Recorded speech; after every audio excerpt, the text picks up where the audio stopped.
adjust your set right now. It's a brand new guru. We're gonna do this. We're gonna call this "Lounging with the Guru." It's our new No, nighttime no. show. It's, okay, first of all, it's not a new guru. It's the same guy who gets bounced from first round of the playoffs. Let's get right into this. Let's talk about Zeke. Let's come on. Can I introduce the show, sir? Can it? Let's talk about Zeke. This is Ladies why and you. gentlemen, it is your board certified fantasy football and all sports guru, along with the nerd in the polo shirt, because it's golf time and it's a sunny day in Vancouver City. And it's May. This guy's wearing a turtleneck because it's a little bit cold in Montreal. Exactly. Real question: How many? You're in your house on the course right now? You're in your house. You can't turn up the heat and just put a t-shirt on like a normal person. You got to wear a turtleneck, like. But we're not worried about how I'm looking because I'm kind of fly, B. I'm kind of fly. Kind of buffering. Ryan Weeks knows. There's no buffering going on anywhere, sir. Nobody wants to hear your buffering talk. It is no. And to answer your question, there are quite a few people on the golf course right now. It's 20 degrees today, sunny. We're making some money. We're paying the bills. Speaking of bills, we're going to go over our top three winners. 880, and the juice is running, my man. 3 years. Okay, let's get into it. Zeke, what are your thoughts on your Cowboys? By the way, before we start, this is going to be a new nightly show starting next week. It'll be called Lounging with the Guru. Someone just heard me say Zeke, and he walked by and goes, bah. It is our after hours show. Excuse me. It is our after hours show that we will be doing starting this week for the playoffs. We're going to be doing NHL and NBA, joined by various guests starting next week. Now let's get to it, sir. I don't know how I feel about Zeke. Look, you know exactly how you feel. Just be honest. Did I want to draft a running back this year? Yeah. Did I want to improve the team as a whole? Yeah. But I think the Dallas Cowboys had it in mind that Zeke was coming back way before the draft, and they just stuck to their guns. So that's my take on Zeke. I think they knew Zeke was coming. I don't think they they stuck to their guns, and that gun's a clickety clackety starter's pistol. That's not going to do nothing. We had we had to fill, and we did. I think we did a really. That's not what I asked. That's what I say about Zeke. You could have gone after the king, Derrick Henry. You missed. Like, no, we didn't even make the call. How are you going to miss if you didn't make the call?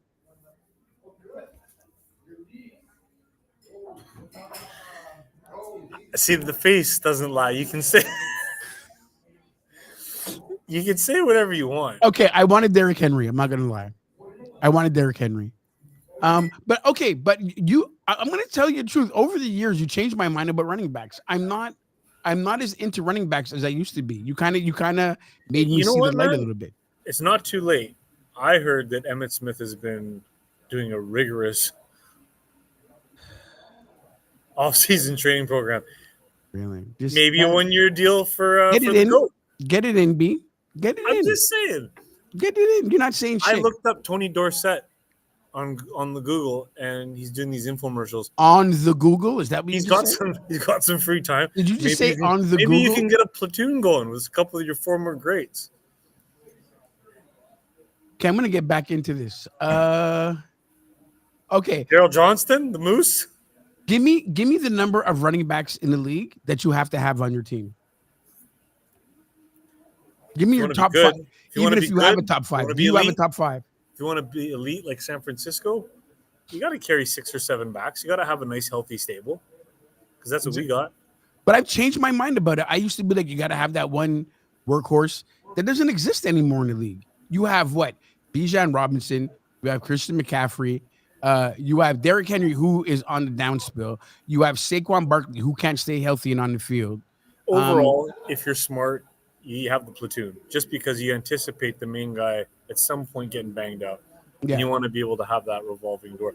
But again, it just depends. Like if you don't have a McCaffrey, if you don't have a Bijan, if you don't have a Saquon, you have to roll with the platoon. Or another thought, if you're just desperate and have no leadership, you bring back a guy that you turfed 2 years before and then hope for the best. Let me ask you a question about your draft since you're so in my business. I think there's waters troubling in your area. Oh, no. Can I? May I? There's no May trouble. I? All we May do I? is NFC championships and Super Bowls. May I? We're good. May I? Thank you. You're Now we got preparing for Slick Rick. We got Slick Rick coming in. Wait, chocolate? You're preparing for yeah, already. You're preparing for the future, and it's clear and evident that you guys are preparing for the future because Debo We've been and Anuk preparing Juke. for the future for the last decade. That's the whole point of having. No, Anuk Juke. That's what an empire does. It's like shark's teeth, just more and more coming up. But let's be honest. Do you think you are prepping for the future? Do you think one of your Anuk Juke or Debo won't be there next year? Brock Purdy, the quarterback of our present and future, is just a kid on a $900K deal. We got as of this year, though. Next year he has to get paid, and he will. Don't worry about that. Yeah, but that doesn't leave a lot of money for a lot of people. There's always money. Where? You still have to. Look what we've done the last 3 years. You move salary around. You defer this to the next year. Signing bonuses. Like, but you're gonna face. You're not gonna be able to do nothing. Your words. How are you gonna keep close to that? How are you gonna have to listen. Somehow we did. No, again, the reason that we're in the position we're in right now is because of Brock Purdy's $900,000 contract. I'm not gonna lie. When they got to re-up him next year, there's gonna be some tough decisions. But this is not new for us. There's always been tough decisions. We had to decide to keep Eric Armstead. Remember, we had to ship to the Colts. Like, that was a terrible move at the time. Didn't matter. Kept on making NFC Championship games and Super Bowls. Warner's coming up. Huh? Debo's coming up. Warner's coming up. Juke is coming up. Listen, I think this is your make it or break it year because your team is not going to look the same after this year. I don't think this is a make it or break it year. Like, I think, after this, like, this year is by far our best opportunity because we don't have a bunch of money tied up in the quarterback position. So they have the flexibility to do other things. Once next year comes along, but it is what it is, man. Yeah. I'm just again. I don't want to keep on going back to the Zeke thing, but in all seriousness, your team is close, man. You have pieces to do this, unless they really think Rico Dowdle is the thing. I mean, listen. He stepped up last year. He really ran well. Listen, if you're going to average 4.5 a carry, that's not bad. Plus, they did beef up the offensive line. They got a bit nastier. They got a bit uglier during this draft. Oh, they got uglier. They got uglier. By losing guys in free agency. No, but they actually improved over last year on the offensive line. No matter what anybody says. What? How do they improve? By drafting unproven players that you don't know whether they're going to make it at the next level, and as losing guys who are players that we had at right tackle, that left tackle that couldn't stay on the field, a center that was maybe mediocre at best. What are you talking about? Stick to your own team. You obviously don't know mine, B. I know you. I know you enough to know that we have maybe the steal of the draft. Round of the playoffs. Florini is a receiver like we always do, and then that's the end of it. Florini is a receiver in Dallas that might be the steal of the draft. We have a linebacker that might be a steal of the draft. There's a lot of things that happen. Okay, since we're here at the draft, let's go with your top 3 winners of the draft this year. I'm going to say my number 1 has to be Chicago. I was going to say has to be Chicago just because you had Caleb, but then you shimmy and shake and you pull off a 1-2 with a Dunzier. I don't know. That's crazy. But That's again, crazy. This kid looks like he reminds me of Keenan Allen. You watch how he runs his routes, even like just his dimensions, the look of him physically. And again, Chicago has now provided like a crazy amount of weaponry for this kid to succeed. So, well, that's what they did, right? They did exactly what they did in Houston, where they built around their kid. How do you feel if you're Justin Fields, though? I don't know, man. It's kind of hard to look at, man, because they gave him weapons. Himself in the mirror. Part of the reason why he didn't work out there was because of his on-field performance. You know what I mean? Right. He gave them the reasoning behind the moves that they made. If he had played, and again, I think there's a lot of stuff behind the scenes that we're not aware of. I think that coaching staff and that management team had a lot more information that's not being made public. It could be his off-field habits, could be like his preparation. It could personally, I just think he was flying around based on his physical attributes. Like he got by on pure skill, and I think the X's and O's were not his strong suit, and I just think that they'd had it with him. Again, Caleb, is he going to be that guy? I mean, like, I guess they feel like it is, but so yeah, I agree with you. Number one winner, which is that's an easy thing to say when the team had the first overall Not pick. quite, yeah, but sometimes they ruin it, right? Exactly. Yeah. My number two, I would say, only because they improved so much over last year. I don't know what it's going to translate to yet, but I like what Washington did this year in the draft. Listen, Washington has a lot of holes, new head coach, new coordinators, new playbook, but they picked up kind of pieces that they need over the last year. I'm so with how they pulled off the draft. I feel like overall that team still has a lot of question marks. Yeah. And again, this is why I think Chicago is head and shoulders above the rest, because it's like it's the clear direction that they're in, whereas Washington's still kind of like, we'll see what happens. I mean, again, like as you said, brand new this, brand new that. It's so hard to establish where they're at. We'll see, though. I mean, one of the teams that I like was Philly, sticking in the division. Philly had a good draft. Listen, they're a strong team already. Like that, they're a legitimate Super Bowl contender. And if you look at the pieces that they added, look, the only reason why I didn't say Philly was a strong team to begin with. What I think Philly did that was genius in this draft is they plugged every hole they had a problem at. They had no secondary last year. They went right after secondary with their first two picks. Picked up the number one, and Micah said it better than anybody. I don't know how they get this lucky, but at 22, to be able to pick up the best corner in the draft, that's crazy. So, to me, after day one, I was kind of like, man, there was just something about the moves that Philly did, the decisions that Philly made that I liked. So they're second for me behind the Bears. Yeah. And that brings me to my number one, and it's scary to say this is a number one because they didn't get a lot of fanfare. But listen, man, Patrick Mahomes won a Super Bowl with no receivers last year. And this year, I don't know what teams are going to think, but I think if you're going to draft in your draft this year, make sure you get Travis Kelce because he's going to eat food because I don't know who's going to cover the receivers this year. They have blistering speed in Kansas City right now. But again, Nico Hardman had blistering speed. Sky Moore, blistering speed. Yeah, and it didn't really work out. So, again, these guys have to be a step above these previous wide because they've whiffed on some of these wide receiver picks. Absolutely. So, Kansas City wasn't really on the radar for me. I don't disagree with what you're saying. With what you're saying, it's like, yeah, I mean, they're the Super Bowl champs, man. And there really wasn't anything wrong with what they were doing in terms of the picks. Right. Oh, look at that. See, this is the problem with trying to do a podcast in the middle of if I could flip this computer screen around. Oh, what's going on?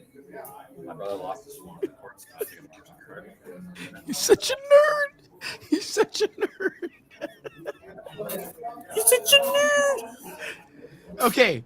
Okay, let's end. This is the difference. You're looking at a manager and a managee right now. Managee is not a word, by the way. Okay, so let's get who's your number three then? I do like the Ravens. I think the big thing with the Ravens was just getting Derrick Henry, and that had nothing to do with the draft. Right. That was their big splash. I mean, it's not like they did anything wrong in the draft, but adding Derrick Henry to what Lamar does, I don't know how they're going to stop that run game. And is it going to protect Lamar? Finally, is it going to let Lamar not feel he has to do everything on his own? Yeah. To me, and again, I might have put this team ahead of Philly, but the Arizona Cardinals. And is it going to protect Lamar? Yeah. That to me is like, wow, you just went from like the doormat of the NFC West, and with Marvin Harrison Jr. And again, healthy Kyler. Hopefully, Kyler's back healthy. That offense could be fucking dangerous. But you said that name. Marvin Harrison Jr. is going to be a star from the time he walks on the field. Yeah, exactly. And I mean, James Conner's still there, but he's pretty long in the tooth, and you can almost set your clock by when he's going to go down with the hamstring injury in week 8 or week 9. Yeah, he's one of those. Trey Benson is going to be their running back of the future. And the Leafs just fucking scored again. Looks like we're going to game 7, kids. Better get that hat. Turn it around.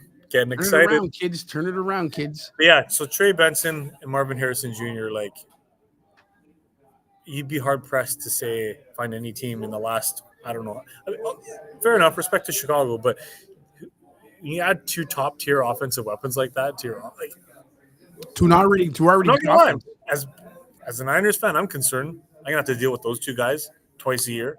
Not to mention, Zay Flowers is going to have a breakout year. I think he's going to really take a step to be a top-notch receiver next year. Oh, for the Ravens. Yeah.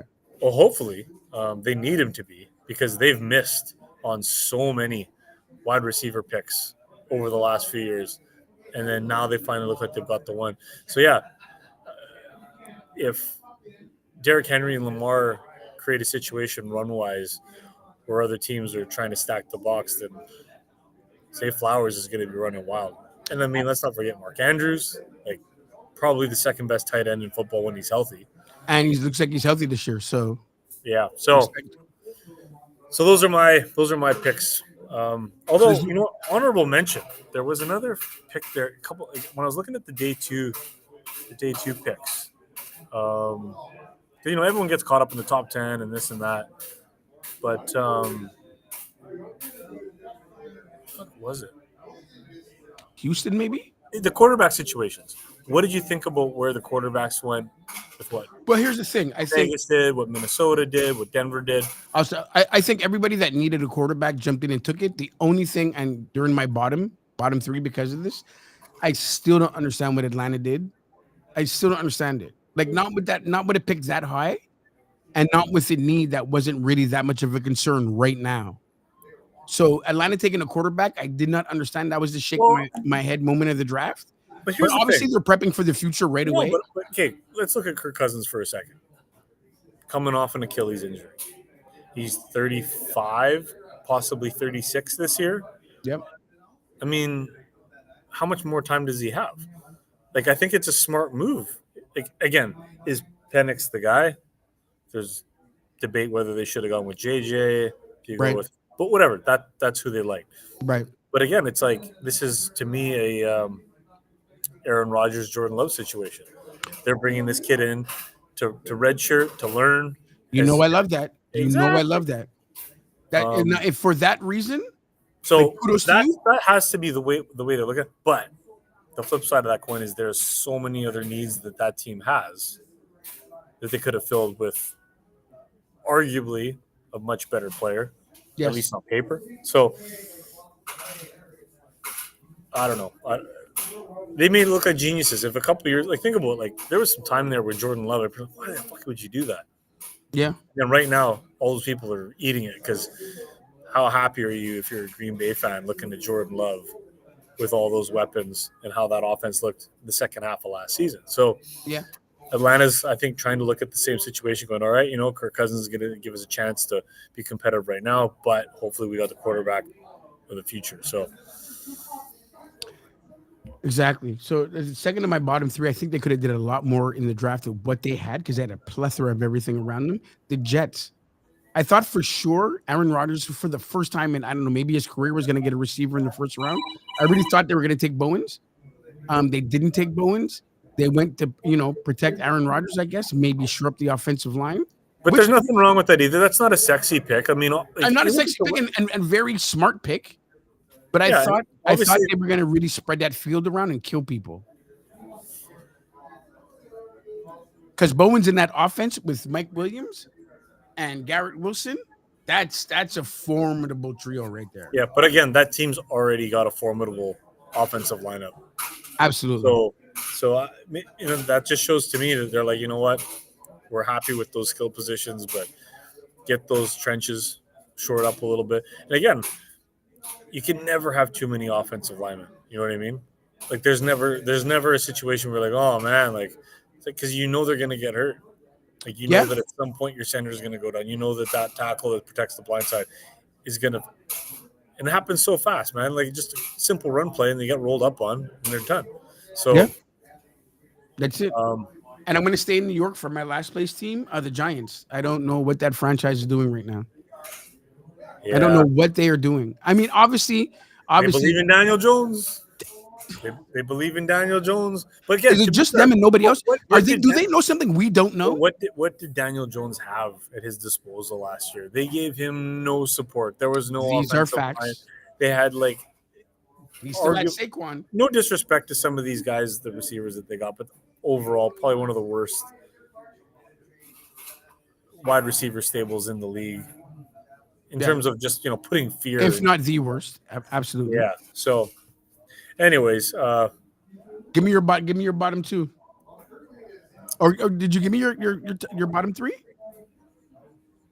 I know you're not gonna like this, but I don't understand what the Cowboys. Again, the Zeke thing. Now we know, but there was a time there where they could have grabbed Benson, and I think that was in the second round. Yeah, it was like sure. We were on the phone, we were talking. I know you wanted it. Yeah, like Trey Benson. When I look back at Zeke Elliott, like come on, man, like that's the thing. You said it. And you're not in a rebuild. Wait, no, but you said it. You said it in the prime of his career. CeeDee Lamb is one of the. By the way, it's getting chippy in Boston, and the boys are acting like boys right now. Boston came back and scored. You found lightning in a bottle with Jake Ferguson, like absolutely. So you have all these guys ready to go. As you said, you were revamping the offensive line. What do they do with that second round pick? They take a defensive. They can take an edge rusher or something. The Maple Leafs win. It's Game 7 in that series, guys. Yeah. Look, my thing is, I have to look at the positive. There were a lot of things we could have done in that draft, but listen, we lost way too many skill positions. That draft was going to be either a really good one or a disaster. I think we hit in the really good for what we needed. But what kind of splashes are you going to make when you need to fill? All I know is that when I watch Zeke churn out his 3.2 yards per carry, and then but you're talking about Zeke. And I flip the channel and I see Trey Benson taking it to the house.